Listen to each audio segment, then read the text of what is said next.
Royal Kiwi irratti akkamitti nama haarawaa tokko galmeessuu dandeenya? Yookiin immoo Royal Kiwi irratti yeroo liinkiin nu ergame akkamitti galmaa'uu dandeenya? Jalqabamee gara gareetti seenna jechuudha. Kara gareetti erga seennee booda waan gabaabduu takka waliin ilaallame. Wanti waliin ilaallu kunillee maali? Jalqaba irratti Royal Kiwi irra eega seennee booda liinkii namni nu erge liinkii tana jechuudha. Bakka mallattoo adiin xiqqoon irra naannoftu liinkii san cuqaafna yookiin immoo tuqna. Liinkii kana erga namni nu ergee booda haala kamiin namaan galmeessuu akka dandeenyu sirriitti na hordofaa viidiyoo kana hanga xumuraatti. Liinkicha erga gadi tuqne liinkiin akkatti nu bana. Erga liinkiin akkatti nuuf bane booda maal goona jechuudha, bakka iimeeyil jettu sanarra dhufnee iddoo iimeeyil jedhu iddoo jalqabaa kana yookiin immoo iddoo mallattoo kana irra kaa'e kana iimeeyil kan jedhu tuqnee iimeeyila keenya itti barreessina. Mee an iimeeyila tokko barreessee ilaala jechuudha.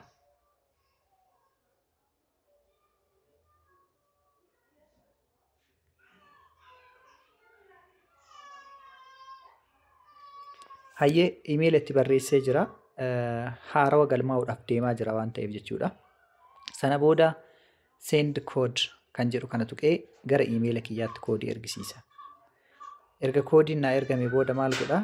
Iimeeyila koo gubbaa deemuudhaan koodii fida jechuudha. Eessa dhaqee? Gmail gubbaa dhaqee koodii naaf ergame san fidee dhufa jechuudha. Na hordofaa. Kunoo koodiin naa ergamee jira. Kooppii godhee koodii fudhadhee eessa dhaqa jechuudha. Royal Kiwi kiyya irratti deebi'a. As bira dhufee koodicha itti galcha yookiin immoo paste jedhaani. Sana booda paaswoordii kennaaf jechuudha. Mee an paaswoordii kenneefi waliin haa ilaallu.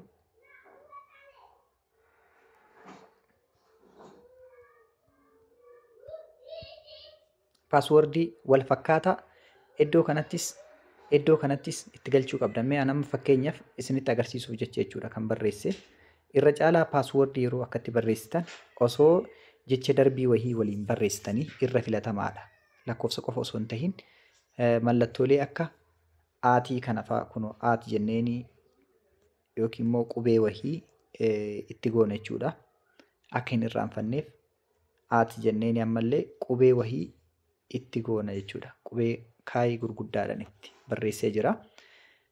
Koodii asitti galchine iimeeyila irratti erginee geessine iimeeyila irra kan dhufe asitti galchine eegasii immoo paaswoordii kennineefi sana booda mee gadi buunee iddoo kana dhufna jechuudha. Liinkiin kun asitti liinkii nama isin affeereeti.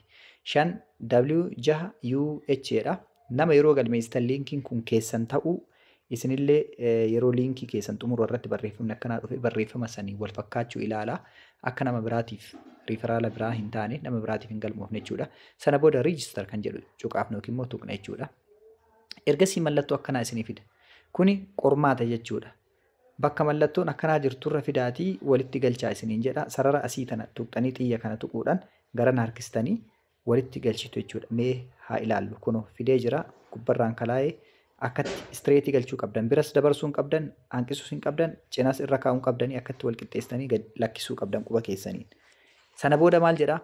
Successful registration please log in jedha jechuudha. Kanaaf seef godhadha ammaan.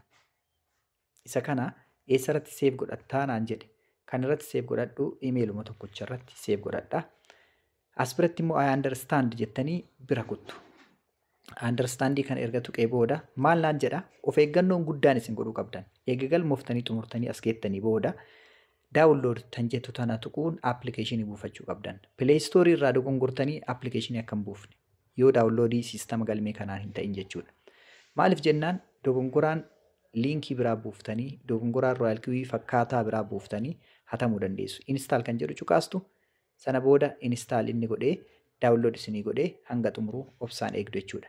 Erga inni daawunlood isinii godhee xumuree jedhee booda maal gootu iimeeyila keessan isa duraa san yookiin immoo iimeeyila duratti itti galchitan sanii fi paaswoordii keessan fayyadamuudhaan Royal Kiwi keessan banattu jechuudha. Royal Kiwi akkamitti banna kan jedhuuf mee nu bu'ee haa xumuramu hangasii walitti deebina. Kanaaf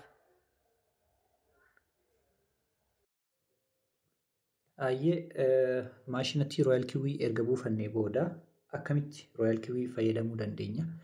Royal QE maashinattiin buutee daawunlood taatee jirti jechuudha. Play Store irratti kan buufne kun iddoo kanatti arganna jechuudha maashinatti. Mee amma maashina kana gad tuqna. Erga gadi tuqnee booda gara maashinaa seenuudhaaf akkaawuntii keenya isa dura banneen san ni cuqaasna yookiin immoo iimeela keenya itti galchina. Paaswoordii keenya isa duratti isin agarsiisuuf bane san finnee itti galchina jechuudha. Sana booda aatii godhee qubee kaa guddoo godhe waan taateef haala kanaan itti galchina jechuudha. Sana booda maal goona? Log in kan jedhu tuqna jechuudha. Ergas immoo isii tana akka duratti iddoo sarara gadi aantu tana tuquudhaan kun sarara isii cuquliisan tuquun akkan harkisnee irratti galchinee gad lakkisne jechuudha. Sana booda koodii nu erga. Koodiin nu ergamu kun eessarratti ergama? Send jennaani sendii tana tuqne. Koodichi gara iimeelaatti ergamee jira jechuudha. Iimeela gubbaa ni deemna. Iimeela gubbaa dhaqnee koodii iimeela irratti nuuf ergame san qabnee finnee dhufna jechuudha. Erga koodii sana achii qabnee iimeela gubbarraa finnee booda koodicha eessatti galchina jechuudha. Mee iimeela gubbaa dhufuu isaa dura haa ilaalu. Sana booda koodii Royal QE kan ergame kana kooppii godhannee asirraa ni baana. Iimeelicha irraa baanee eessa dhaqnaa? Maashinatti bira deebina jechuudha. Kun iddoo gadi aantu tanarratti yookiin immoo addanatti bakka kanatti maal goonaa gadi qabnee quba irra tursiisuudhaan paste jennaan jechuudha haala kanaan. Sana booda koodii keenya gara dhumaa dhaqnee kun sure kan jedhu kana tuqnee koodicha itti galchina jechuudha. Maashina keenya bannee jirra. Maashinni roobootiin Royal QE nuuf banamtee jirti jechuudha. Haala kanaan maashina keenya Royal QE karaa salphaadhaan dhaqnee irratti galmaa'uu dandeenya jechuudha. Account security feature jedha. As biratti akkuma isaa itti galchineen gaafii kana nuuf jechuudha. Wanti baay'een ijoon dirqamni nuti beekuu qabnullee gaafiiwwan kanneen jechuudha. Mi'aan filannoodhaaf gaafii asirratti ni filadha. Isa jalqabaa irratti yaaliidhaaf banaa jira waan ta'eef akkaawuntii kana. What is your mother's last name jedha.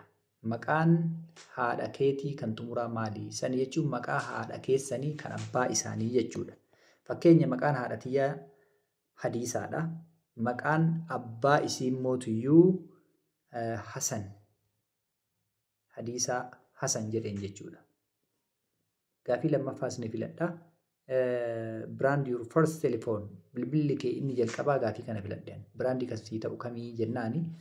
An callisee tumamee Nokia jedhaani. As biratti illee mootiyyuu gaafii sadaffaa dhaqnee gad tuqnee filanne iddoo kana ni tuqna. Gaafiin nu dhufa jechuudha. What's the city first you visit abroad?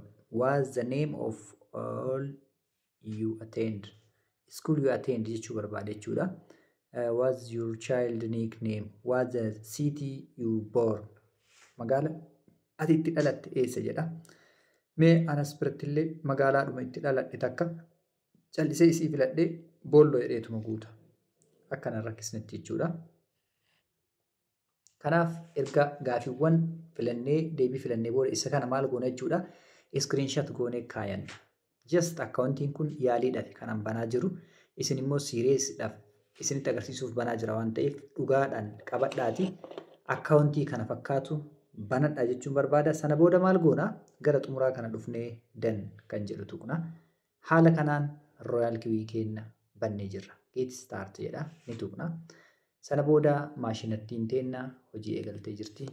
Akkaataa itti doolaara dippooziit goonu immoo tokko isaatiin isinitti kan agarsiisu jechuudha. Kutaa itti aanutti haala kanaan roobootii keenya ni banna. Viidiyoon itti aanu immoo akkamitti erga bannee booda iddoo kana dhufnee baay'indi godhuu akka dandeenyu. Akkamitti mootiyyuu baay'indii goonee erga xumurree booda dippooziit mallaqa irratti akka godhuu dandeenyu. Akkamitti maashina aktiiv akka godhuu dandeenyu fi viidiyootan biraa hedduun kan itti aanu kutaa lammaffaa keessatti kan isiniif dalagu ta'a jechuudha. Horaa bulaa deebanaa Harboor Miidiyaa Neetwoork yuutuubii bira dhaqaatii sabskiraayib godhaa. Achumaan viidiyootan barbaadan kamiyyuu haala salphaa ta'een irraa argachuu dandeessu jechuudha. Kun miidiyaa keessanii miidiyaa Harboor yeroo kamiyyuu viidiyootan babbareedoo barbaadan yookiin mootiyyuu viidiyootan barnootaaf isin fayyadan kamiyyuu Harboor irraa argachuu dandeessu jechuudha. Harbooriin jala seentanii viidiyoottan asirraa gad jiran tokko isaaniitiin hordoftanii ilaaluu dandeessu jechuudha. Viidiyoottan kun signaalii akkamitti akka kennu, kooyinii akkamitti akka bitannu, signaalii nuuf maxxane irratti kooyinii akkaataa itti bitannu hunda kan qabu as jala jira jechuudha. Horaa bulaa deebana. Barri bara milkii isin haa ta'u, halkan gaarii guyyaan guyyaa milkii isin haa ta'u jedha. Rooyaalkii wajjin bara hojjannee milkoofnee irraa gammannu nu haa taasisu. Kaliil Turee Harboor Miidiyaa Neetwoork irraa.